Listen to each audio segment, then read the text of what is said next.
5 reasons why your ex wants you to chase them. Check this out. The very first reason why they want you to chase them is they want validation. They like knowing and having control over your attention. Your attention is energy, right? This is how the media works. And they want to make sure that they still have it. When you chase and pursue, it strokes their ego. It makes them think that they're still important and valuable in your life. So one way that, somebody will do this is they'll post stuff online, especially like cryptic stuff, just to see if you will reach out and say something to them. So, and this works. I have a lot of my clients. So by the way, if you need help with your situation, go to the Stan Store link in my profile and click the option that works for you. This text, coaching, and phone calls. So what a lot of people will do is they will post something on TikTok or Instagram and even Snapchat, of course, anything that has stories. And they'll post something knowing that you care about it so that you can say something to them so that they can garner control over you. So when you say nothing and do nothing, that is how you start to regain your power and their respect back, because at the end of the day, if their respect is low, they're not going to stay with you. Number 2, okay? So number 2 is they're unsure about their decision. Many exes are not 100% sure about breaking up with you. They're just like more sure than unsure. So if this is halfway and this is breaking up with you and this is staying together, they're mostly over here, just leaning towards one side more than the other. So sometimes the thoughts of getting back together or even just talking to you, not even just getting back together, it's such an extreme, like, let's go back there. No, usually it's a slow buildup, just like being together for the first time is. You guys don't immediately start dating when you meet. It takes a couple of weeks to get to know each other. So sometimes they want to see how willing you are to like fight for them and fight for the relationship and chase them. And a lot of people come to me, especially my clients, they'll say, shouldn't I fight for them? It's like, no. What is this, Disney? No. Look, if you do have something you need to work on, they should know that you need to work on it, right? So say, for example, I have an anger problem. If that's true, then I should probably work on that, and I should vocalize that I am working on it to them so that they know that you know what the problem is. Now, at the end of the day, it's not going to change their mind right away, because they're automatically going to assume that you're not going to change, at least not right away, because changing takes time. And we all know, guys, that change, a lot of people don't want to change. So how this looks is sometimes they'll be cold one day and hot the next day, right? Hot and cold behavior is 1,000% confusion. And every single time they're confused about you, it's just because they're unsure. So number 3 is they're afraid to lose you completely.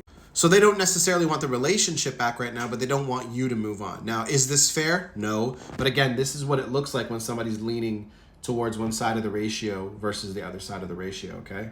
So when you chase, it keeps you emotionally available to them so that if they do want to come back, it's open. Sometimes they'll even do this while they're dating somebody else. That's not fair, is it? One of the examples of this is when they breadcrumb you. So they'll send you messages and texts and, again, those social media hints, trying to get you to pay attention to them.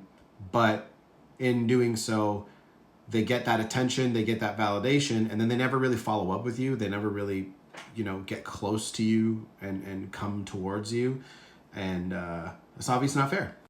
Number 4 is they want to control the situation. When you chase, pursue, beg, fall for breadcrumbs, they have control over your emotions. And then again, they can use this against you later. So, say they're dating or say they are out there.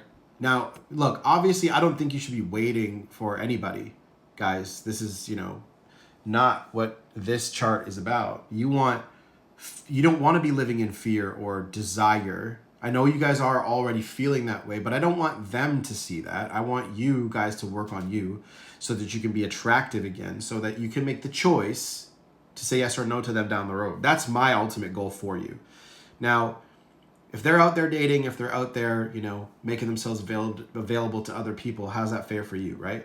Now, I see this happen a lot, and then I see them come back, right, later on down the road, because you're not you respect your boundaries, you love yourself again, you start to figure out what you need, and then you don't put them on a pedestal anymore. And by doing so, you become more attractive, which is why, again, I point to this. You end up getting back up to here. I know it's backwards and small, but the word that I pointed to is neutrality. And to get back to neutrality, it is understanding you do not need them in your life anymore as much as you feel like you do. And that right there is why exes always come back after 3 months, 4 months, 5, 6 months, because they've realized that you are actually stronger than they thought you were.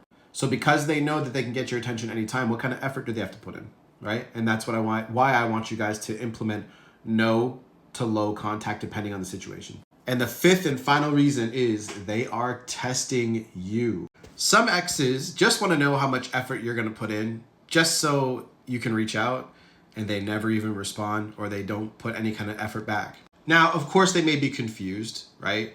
So they're, that kind of shit I understand. Like, life is life, okay? Sometimes shit happens in life. Sometimes you can be completely overwhelmed by emotion and go haywire.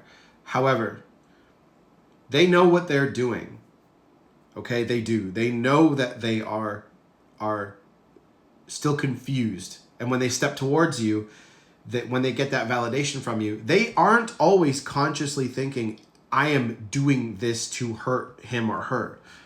Sometimes they are overwhelmed and don't really know what's going to happen, which is obviously, in my opinion, I know it seems childish, but like I said, when you go through those emotions, it's very difficult to see the logic in that.